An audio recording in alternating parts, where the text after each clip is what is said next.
We came to Amsterdam rather late in February 1940, and we moved to a square in Amsterdam, the Middenplein, and there were some other refugees there, and in apartments, of course, you have no garden where you can play, so the children played in the street. And so one day a little girl came to me and introduced herself. She was very polite and said, "My name is Anne Frank, and her family comes from Germany." And so she took me up to her apartment to meet her father, Otto, who later became my stepfather. And we were both 11 years old, and we knew each other for 2 years, playing together, gossiping together, and so on, till both our families went into hiding. Yes, went into hiding, and of course, in the end, both betrayed and ended up in Auschwitz. But of course, I just wonder whether you had any inkling of what was happening to the Frank family. I guess you didn't at all. No. We didn't talk about it or our plans.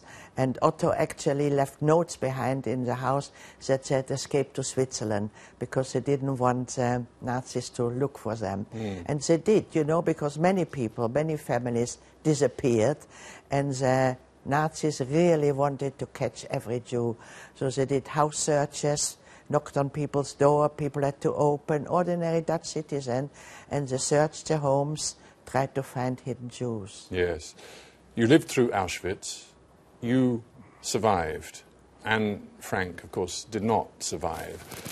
Just tell me how it was for you in that camp, and then we'll talk about afterwards. But the camp itself and survival, how did you manage it? Well, I just turned 15, and we used to have a very happy family life in Austria. And I really wanted to live. I wanted to as well get a boyfriend, get married, have a family. So I never ever gave up hope that somehow a miracle would happen, I would make it. And you know, we knew we were there not to get out alive. But you know, human spirit is amazing and hope is amazing, that you even hope in these terrible circumstances that somehow you will get out of it. And I was really one of the few lucky ones. And what is even more amazing, that my mother survived with me. She survived, and that brings us to the next extraordinary element of your story, which is that your mother reconnected with Otto Frank, who of course had found his own family decimated in the camp. That's right. Reconnected and then ultimately married.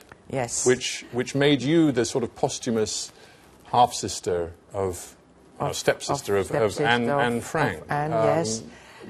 That must have raised all sorts of incredible feelings within you, because you'd known Anne Frank, she was no more, but here you were now with a relationship with her father. Well, of course. But of course, you know, they married in 1953, so after 8 years after we came back, and Otto came regularly to our house. I was a very difficult teenager. Teenage is difficult anyway, but I hated everybody, not just the Germans, but the whole world. I was very desperate that I had lost my father and my brother. So we were betrayed by a Dutch nurse who was a double agent. So I was very, very bitter.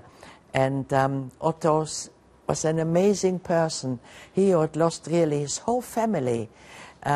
Said, you know, there are still a lot of wonderful people around, and if you live with hatred, you'll be a miserable person. The people you hate don't know, so it will be only affecting you, really. And go out in the world, put a smile in your face, and you will see life is not that bad. Coming from somebody who had lost everybody, you know? Well, it's so hard to imagine, frankly, but you have written very honestly about the difficulties after Auschwitz. Yes. You know, many people have written about what happened in the camps very movingly, but you've focused on the real trauma, the difficulties, the psychology of moving on afterwards. Exactly. Your whole personality was changed through being suppressed by the Nazis. You know, I was 9 years old when the Nazis entered Austria, and already telling you you are just dirt, you are vermin, you're not worth living, and something rubs off on you. I had lost all my confidence.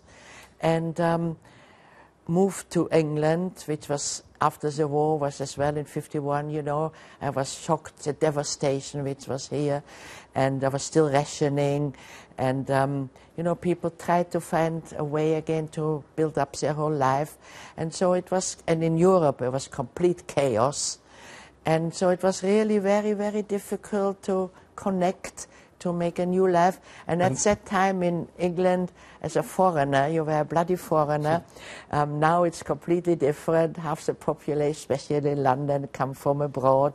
But at that time, you know, I just had to open my mouth and people say, where do you come from? Why are you here? You know. And you had to rebuild, as you put it, and also come to terms with the rise and rise and rise of this sort of emblematic story, the symbolism of Anne Frank, and the fact that she became such a worldwide figure, intimately connected with your life, but perhaps even overshadowing some of the things you wanted to do.